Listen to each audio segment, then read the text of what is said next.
Saya juga ke Israel atas nama pribadi dan saya mempertanggungjawabkannya secara pribadi. NU sudah kena 5 oknum itu ya teman-teman, dan MUI juga sudah kena 2 oknum dipecat ya karena dianggap terkait dengan organisasi Zionis itu, dan panitia Masjid Istiqlal juga kena teman-teman. Target berikutnya bisa jadi ormas besar di Indonesia yaitu Muhammadiyah. Assalamualaikum warahmatullahi wabarakatuh. Berjumpa kembali ya guys di kanal YouTube Sutarno Ajaria Adventure.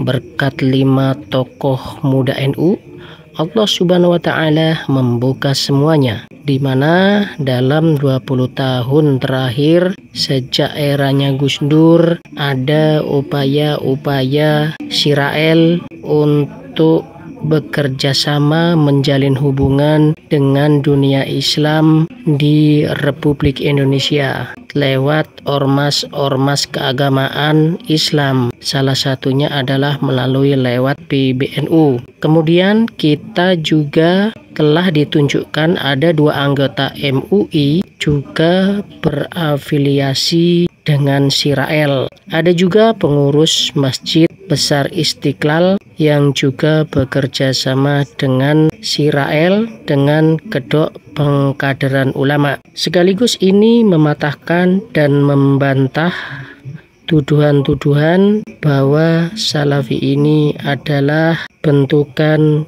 Yahudi, tapi ternyata merekalah yang mesra dengan Yahudi Israel ini ya guys. Lalu setelah NU, MUI, dan Istiqlal, ada juga ormas Islam besar di Indonesia menjadi target Yahudi Israel. Di kanal YouTube-nya Dodi Sefriadi akan dijelaskan lebih rinci. Mari kita simak bersama di kanal YouTube beliau. Barakallahu fikum. Wassalamualaikum warahmatullahi wabarakatuh. Saya juga ke Israel atas nama pribadi dan saya mempertanggungjawabkannya secara pribadi ya. Dan saya juga, kalau saya waktu saya ke sana, saya tidak pernah menyebut-nyebut NU, tidak pernah ya, kecuali Gus Dur yang saya katakan sebagai guru saya ya, dan inspirator saya ya.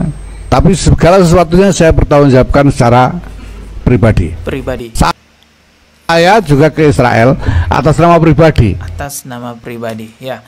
Ini Gus Yahya, Ketua PBNU, memberikan klarifikasi bahwa dahulu 2018 yang lalu kepergian dirinya ke Israel menemui Presiden Zionis itu atas nama pribadi katanya. Ya, klarifikasi ini sama saja seperti 5 oknum NU yang baru-baru ini ketahuan juga berangkat ke sana mengatakan bahwa atas nama pribadi. Yang mengejutkan adalah walaupun Gus Yahya mengatakan bahwa saya atas nama pribadi keberangkatannya ke sana, tapi ternyata Presiden Zionis itu mengupload sebuah cuitan di Twitternya dengan tulisan seperti ini kalau kita artikan dalam bahasa Indonesia. Pertemuan khusus hari ini di Yerusalem bersama Yahya Khalil Stakuf, the General Secretary of the Global Islamic Organization Nahdlatul Ulama. Jelas ya, Presiden Zionis ini mengatakan bahwa kedatangan Pak Yahya Khalil Stakuf di sana sebagai Sekretaris Jenderal Organisasi Islam Global Nahdlatul Ulama. Jadi Pak Yahya Khalil Stakuf ini merasa bahwa kedatangannya ke sana atas nama pribadi, tapi ternyata Presiden Zionis itu menyambut kedatangan Pak Yahya Khalil Stakuf sebagai Sekretaris Jenderal Organisasi Islam Global Nahdlatul Ulama. Ini adalah postingan langsung dari Twitternya Presiden Penjajah Umat Islam, teman-teman. Bahkan lengkap juga dengan foto-fotonya, bahkan di situ juga tertulis I am very happy katanya ya. Jadi pihak Zionis ini merasa senang sekali kedatangan orang-orang dari negara Arab dan negara Muslim lainnya yang semakin dekat dengan Israel. Kedatangan Pak Yahya Khalil Stakuf ini spesial banget ya ke sana karena sampai ditulis namanya di Twitter dan juga lengkap dengan jabatannya saat itu sebagai Sekretaris Jenderal Organisasi Islam Global Nahdlatul Ulama. Jadi faktanya teman-teman, Pak Yahya Khalil Stakuf kan ngakunya berangkat ke sana atas nama pribadi, Tapi ternyata presiden penjajah itu menyambut Pak Yahya Khalil Stakuf datang ke sana sebagai salah satu pejabat organisasi besar Islam di Indonesia, yaitu Nahdlatul Ulama. Dalam hal ini saya tidak tahu siapa yang berbohong. Saya tidak akan menjustis ya Pak Yahya Khalil Stakuf berbohong, dan saya juga tidak akan menjustis yang lainnya berbohong, teman-teman. Ya mungkin bisa jadi undangannya atas nama pribadi, tapi ternyata datang ke sana malah dijadikan atas nama organisasi. Bisa jadi seperti itu, tapi banyak juga masyarakat yang bertanya-tanya, banyak orang-orang yang bertanya-tanya, emangnya kalau atas nama pribadi bisa ketemu langsung dengan presiden penjajah itu? Nah, yang protes seperti ini salah satunya Ustadz Felix Xiao. Logika sederhana teman-teman sekalian, mungkin nggak sih sebuah negara atau petinggi negara itu mau menerima 5 orang itu kalau 5 orang itu tidak mengafiliasikan diri pada organisasi besar atau entitas yang lebih besar lagi. Misalnya kita lihat bahwa orang-orang ya ternyata banyak sekali yang jualan NU.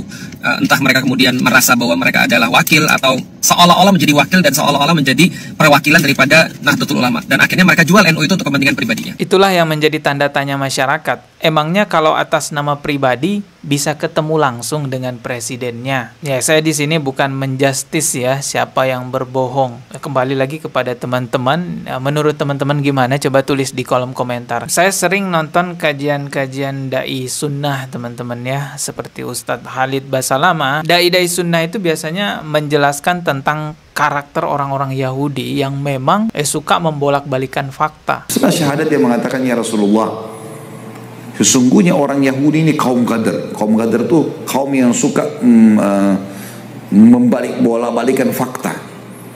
Jadi biar tahu benar, dia balik fakta itu. Daripada meributkan siapa sebenarnya yang berbohong, apakah ini benar atas nama pribadi, ya lebih baik jadikan ini sebagai pelajaran agar tidak terjadi lagi di hari kemudian. Karena memang kita tahu bahwa kaum Yahudi ini memang kaum yang licik ya. Mereka yang menjajah, tapi mereka teriak-teriak di media bahwa mereka lah yang ditindas. Dan di Al-Quran itu, sepengetahuan saya ya, yang minim ini pengetahuannya, saya tidak menemukan ada penjelasan kaum Yahudi itu dari sisi kebaikannya. Semua di Al-Quran itu menjelaskan tentang keburukan-keburukan kaum Yahudi. Apa yang ada di Al-Quran itu saya rasa cukup sudah menjadi alarm, warning buat kita agar berhati-hati terhadap mereka. Dan sekarang kita lihat NU sudah kena 5 oknum itu ya teman-teman, dan MUI juga sudah kena 2 oknum dipecat ya karena dianggap terkait dengan organisasi Zionis itu, dan panitia Masjid Istiqlal juga kena teman-teman. Target berikutnya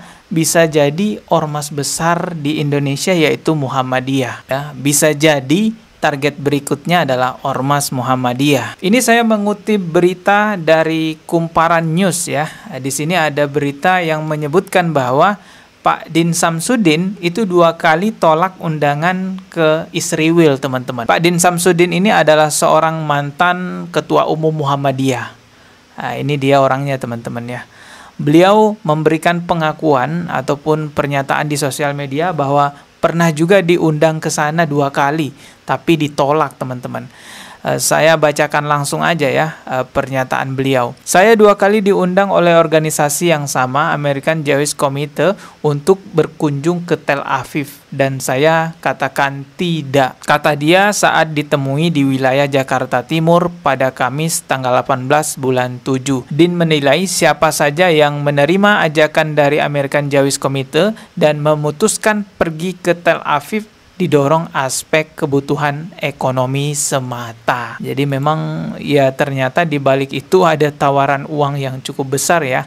Ini pengakuan dari Bapak Din Samsudin yang merupakan mantan Ketua Umum Muhammadiyah. Jadi sudah mulai ya ada juga itu upaya-upaya untuk menembus Ormas Muhammadiyah. Tapi mungkin karena tidak semudah ormas-ormas lainnya, akhirnya sampai sekarang masih belum berhasil. Kalau Ormas Muhammadiyah yang diiming-imingi uang, saya rasa nggak akan tembus karena kita tahu Ormas Muhammadiyah itu kaya raya, bos. Itu uangnya Muhammadiyah berapa banyak tuh.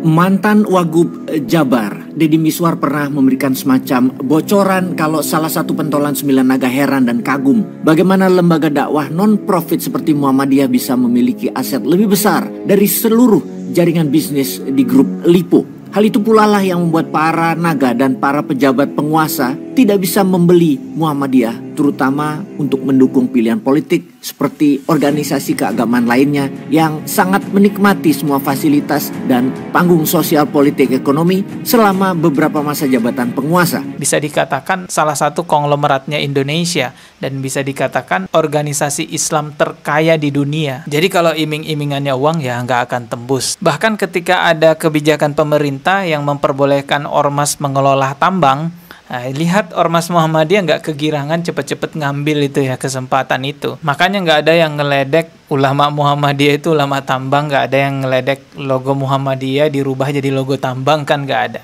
Bukan itu pembahasan kita teman-teman. Dan dari sisi manhaj juga saya lihat Muhammadiyah ini cukup kuat ya manhaj salafnya. Jadi saya rasa sulit untuk ditembus oleh para Zionis itu. Tapi ya tetap harus hati-hati ya. Karena sekelas MUI aja juga tembus kan. Dan MUI juga mengingatkan kepada masyarakat untuk berhati-hati karena sekarang banyak agen Zionis yang bersebaran di Indonesia. Yang harus ekstra hati-hati itu ya terutama masyarakat yang memiliki status sosial tinggi seperti tokoh organisasi ataupun pengurus masjid besar di Indonesia. Itu hati-hati nanti diiming-imingi uang tuh sama Zionis. Oke teman-teman, kita ketemu lagi di video berikutnya. Subscribe dan juga loncengnya ditekan sebagai notifikasi. Wassalamualaikum warahmatullahi wabarakatuh.